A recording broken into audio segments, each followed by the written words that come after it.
Les responsables de Guangzhou ont déclaré que le Fortune Global Forum de cette année sera le plus grand événement annuel à ce jour. À ce jour, 152 parmi les 500 entreprises du Fortune Global enverront leurs PDG mondiaux ou d'autres cadres supérieurs pour assister au forum de cette année. Environ 297 sociétés mondiales de Fortune 500 avaient des investissements à Guangzhou à la fin septembre. C'est l'une des villes de Chine les plus attractives commercialement. La raison principale en est son ouverture et en particulier ses infrastructures. Guangzhou est aujourd'hui l'un des centres de transport les plus importants de Chine grâce à plus de 80 routes aériennes desservant la plupart des grandes villes de la planète. Plus de 12 millions de personnes y viennent chaque année. Guangzhou est également le 6e plus grand port du monde, en plus d'être un important portail Internet en Chine.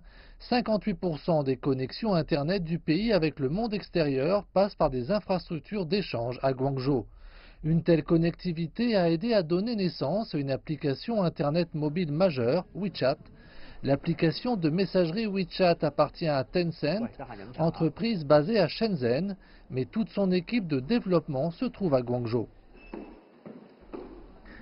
WeChat fonctionne depuis 6 ans et compte aujourd'hui 980 millions d'utilisateurs qui envoient 38 milliards de messages chaque jour. En ligne avec l'esprit d'ouverture, WeChat revendique sa mission consistant à tout relier. En plus de la fonction de messagerie, l'application peut également gérer les paiements. WeChat travaille également avec plus de 300 gouvernements chinois locaux pour permettre aux citoyens d'accéder aux services publics via l'application. Les gens peuvent maintenant prendre rendez-vous dans les hôpitaux ou payer leurs tickets de transport grâce à l'application. En 2014, nous avons commencé à travailler avec le gouvernement de Guangzhou. Cette année, les habitants de la ville peuvent payer leurs tickets de métro avec WeChat Pay. WeChat a aidé Guangzhou à se faire une place sur la scène mondiale de l'innovation.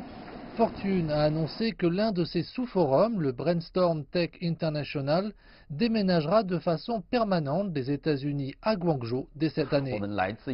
Les entreprises axées sur les technologies en Chine se joindront aux entreprises technologiques figurant sur la liste Fortune 500 et discuteront de l'avenir de l'innovation à l'échelle mondiale.